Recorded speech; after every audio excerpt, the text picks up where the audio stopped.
Hi everyone, this is Chiwe from One Dog Wolf, and in this video I'm going to show you how to Tunisian crochet the knit stitch. Tunisian crochet. Tunisian crochet is a hybrid between crochet and knit. It still uses a crochet hook. In this case I'm using a size Q, which is 15.75 millimeter, but it has a long end, a flexible end attached to it. From tip to tip, this hook is 24 inches long, and you'll see why in a moment, why we need this length. So I've made 10 chains as usual, and right now we're going to do the forward row. So from the second chain from the hook, I'm going to turn it around and I'm going to insert my hook into this back hump. Now, unlike crochet, I'm actually going to leave this loop on the hook. And then we're going to continue working into the back humps of each of these chain stitches. And then you'll see why for bigger projects you need the extended length on the back of the crochet hook. So that was the forward row, and you can tell we have 10 loops on the hook. Now if I were making a large blanket, then I would need all this extra room in the back. For this example, everything fits on my hook as is. Now for the return row, this is row 1 forward.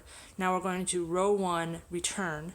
I'm going to yarn over and pull through one loop on the hook. And that's my chain stitch. And then for the rest of them, I'm going to yarn over and pull through 2 loops from the hook.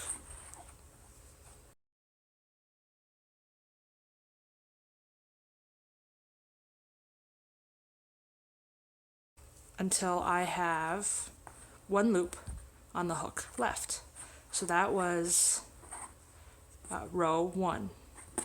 Now, that was pretty much a Tunisian base, and from here you can see there's a lot of different places to insert your hook, and depending on where you insert your hook will determine the type of Tunisian stitch it is.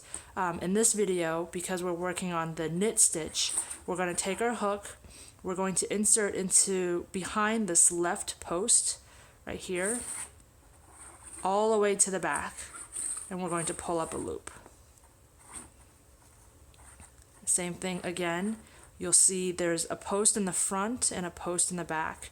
We're going to insert between the two to the back and then pull up a loop. And we're going to do that for each of the stitches across. Okay, so that was the second to last stitch. You can tell we have 1, 2, 3, 4, 5, 6, 7, 8, 9, and we need one more because after the end of every forward row, you should have the same number of loops on your hook.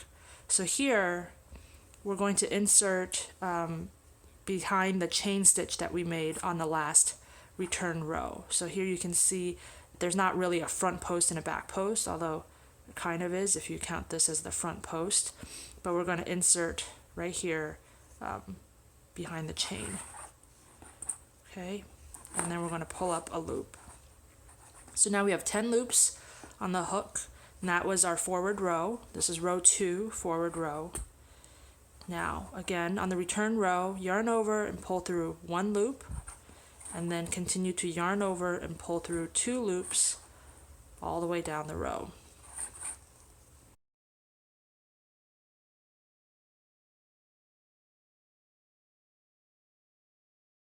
Until there's the last one.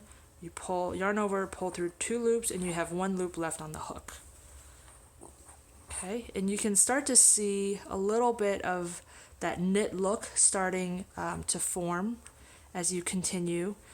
With the knit stitch, like knit itself, it is going to tend to curl a little bit, but after a couple rows, you're going to see it'll start flattening out. So again, you take your hook, you insert behind that post, that front post, all the way to the back, and pull up a loop.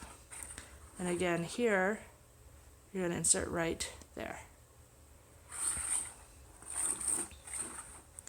Behind the front post, pull up a loop. And then at the end, you're going to insert your hook to the right of the chain stitch. And then for the return row, yarn over, pull through 1 loop, then yarn over, pull through 2 loops. And now we're going to look at how to bind off the Tunisian crochet, because right now it's all just kind of loosey-goosey. So what you're going to do is, you're going to insert in behind this front post, but this time you're going to complete a slip stitch. And you have 1 loop on the hook. So again, it's the same as usual, except this time you're going to complete the slip stitch. So behind the post, complete the slip stitch.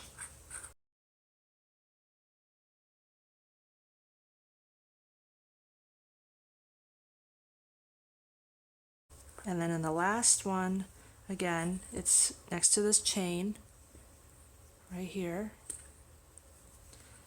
You're going to pull up and complete the slip stitch.